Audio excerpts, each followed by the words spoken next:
Okay. So today's my day off and it's a beautiful sunny day. We've got a top of 12 and I feel like I've been indoors all week, so I really need to get myself out of the house. So I thought I'd take you on a little journey to a traditional Kominka.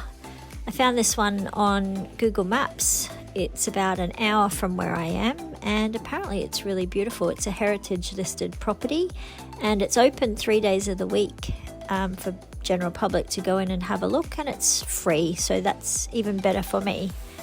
So come along and let's go and check out this house, and then I'm going to take you grocery shopping and maybe we'll cook some dinner.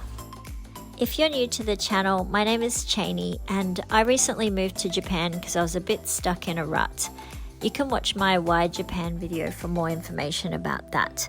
But I've been here about 10 months now and I'm still finding my feet with all things Japan.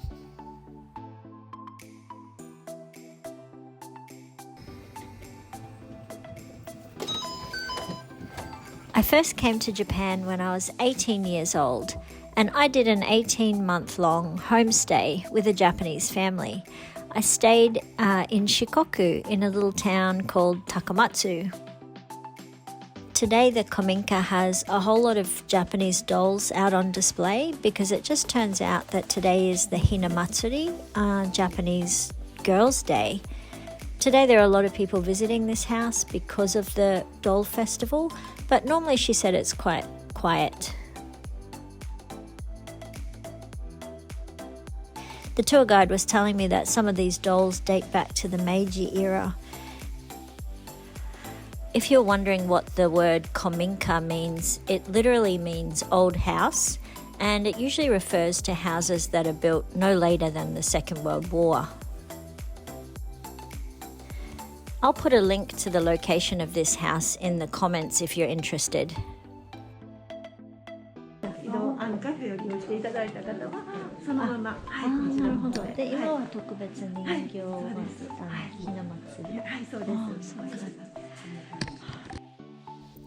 In all my travels to Japan, I've actually never set foot inside a Kominka, so I'm really appreciating this house a lot. It's beautiful.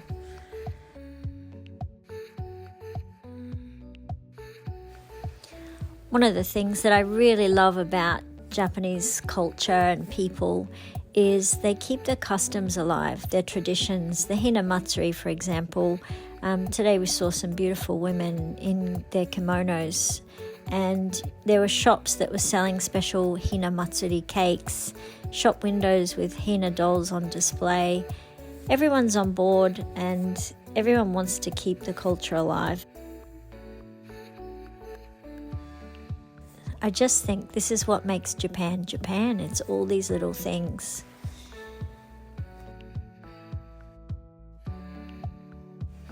So I'm feeling it's getting late in the day and I do have to go grocery shopping, but I just realized I'm in the countryside and the train only comes once every hour. I teach English 5 days a week. That's Monday through Friday. So usually on Sunday I do all my chores like washing, grocery shopping, etc. Saturday was a bit of a rainy, cloudy day and I just sort of hibernated inside and didn't do anything. I'm walking home a different way from the station and I have come across a cake shop.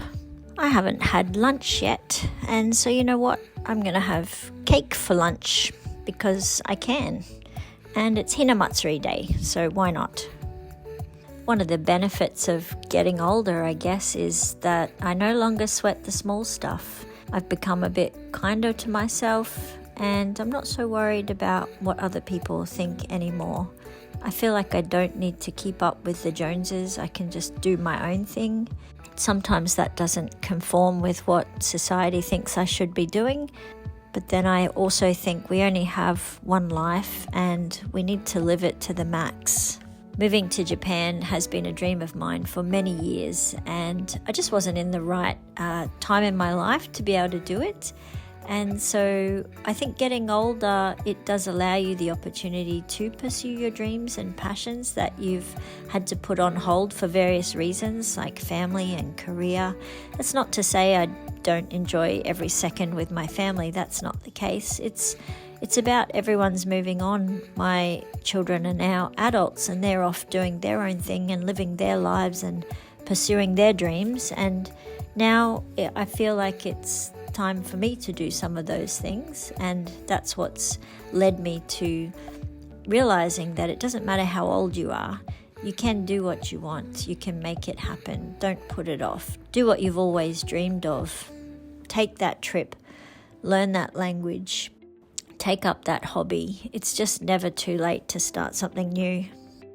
I'm suffering a little bit of mother's guilt today for leaving Millie alone, so I'm buying her this cute little toy. I get the cat food at the hardware shop, believe it or not. They have a pet section.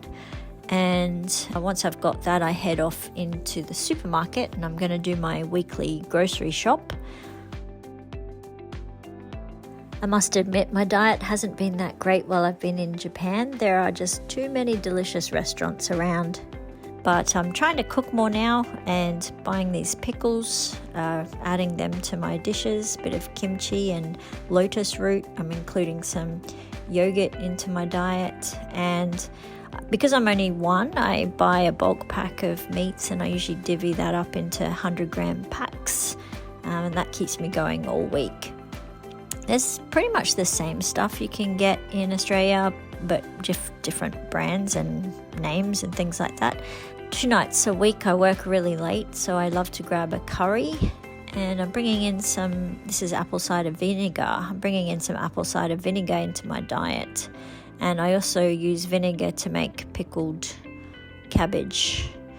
This is about a usual trolley load for me that will take me through the week. In the fridge, I still have some veggies left over from last week and a bit of frozen meat and potato I haven't used. All up, my groceries cost around 5,700 yen, which is in Australian dollars, it's probably about $60 for the week. For the first time in my life, I saw rice being harvested here in Japan. And so I went down to the farmer's market and bought some freshly harvested rice, and that's been keeping me going for a while. It's really delicious. I also bought a rice cooker and decided to cook my rice the Japanese way. I'm still building up my repertoire of things that I can cook in Japan. I have noticed though, a lot of people are using seasonal ingredients, which is a really great way to get fresh food into you. So when winter started, the cabbages came out and I noticed a lot of people were cooking onabe, which is like a hot pot using the cabbage. I'm going to try and follow this seasonal cooking because I think it might be a healthier and more affordable way for living in Japan. Tonight I'm cooking up these croquets and adding them to my dinner, and this is probably a typical meal of what I've been eating since I've tried to eat more at home. Millie absolutely loved that little toy. That was a good buy. You never know with cats, it can be a bit hit and miss what they like and don't like. By the way, this is the coffee shop I've been going to in the morning before work so I can edit my videos. And I want to say a special shout out to Maria. She wrote me such a supportive letter and actually shouted me a coffee. I often feel really nervous making these videos and a little bit embarrassed. So thank you so much to everyone who's liked and subscribed and supported the channel in some way. See you next time. Bye.